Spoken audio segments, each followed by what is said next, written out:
303 stairs, a ferry someone still cranks by hand, and a walk back from the beach that turned out to be harder than any of it. This is what one real day in Saugatuck actually looked like. This is Mount Baldhead Park, tucked right at the edge of downtown Saugatuck. A 200-foot dune of sand, and the only way up is this staircase, 303 steps, worn smooth by years of feet. The shade is deceiving. People who spend their lives raiding trails call this one about as difficult as this kind of climb gets, a 42% grade near the top. It's not dramatic footage, just steady effort, a rest platform every 50 steps or so, and the slow realization in your legs that this is further than it looked from the bottom. And then, quietly, you're at the top.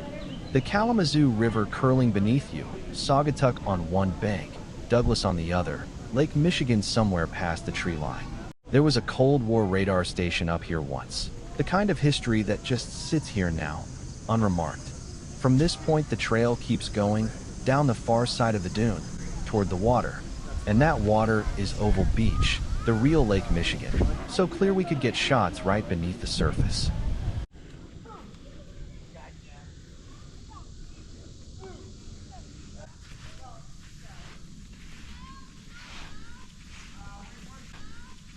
From this point the trail keeps going, down the far side of the dune, toward the water.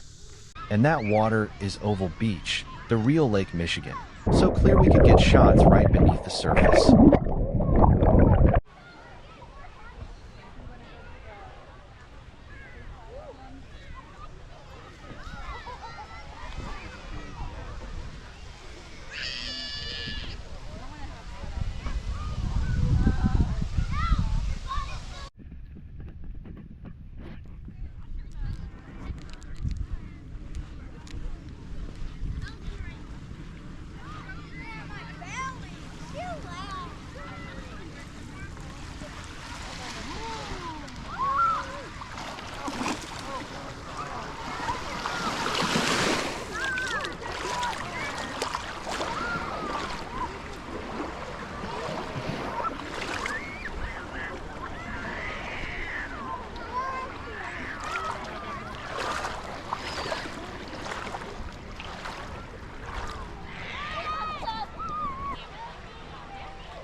What the beach doesn't tell you is that it isn't the end of the walk.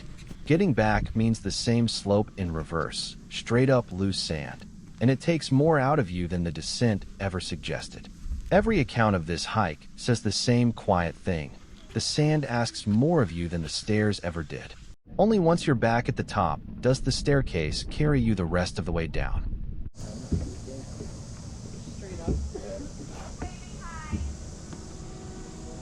Down by the water, Saugatuck still carries its old identity as an artist colony, galleries and small shops lining streets that haven't changed much.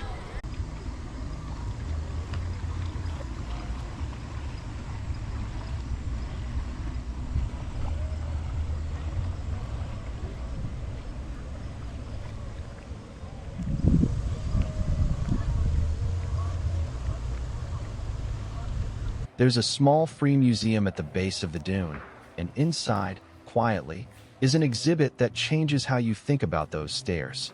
In 1956, the town leased the hilltop to the Air Force, and the stairs we just climbed were literally part of the deal, built new in exchange for the land.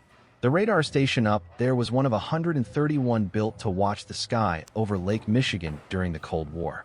Only 3 remain today. We had just climbed one of them without knowing it. A few quiet hours passed downtown, and by the time we looked up, it was time for the other half of the day.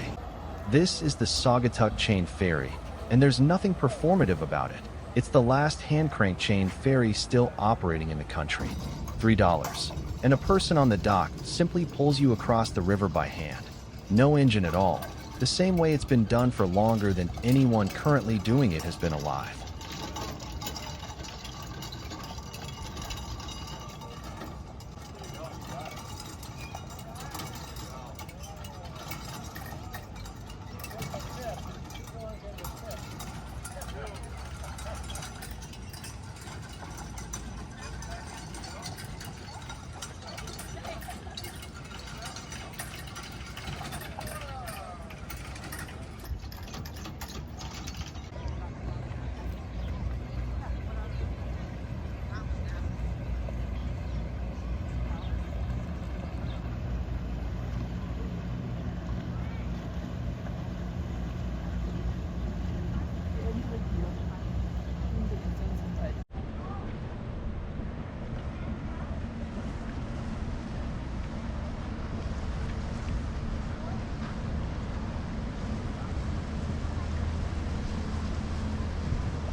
One last walk through downtown, and a roadside marker tells the story of Singapore, Michigan, a lumber town that once rivaled Chicago as a port, until the mills closed and the dunes quietly buried what was left of it. 303 steps up, a steep walk of sand, twice.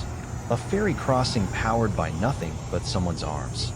It asks a lot of a single day, and by the end you feel every bit of it. But this is the kind of day that stays with you, real effort, a real view earned honestly, and small pieces of history waiting in places you wouldn't expect. If you're ever near West Michigan, it's worth the drive.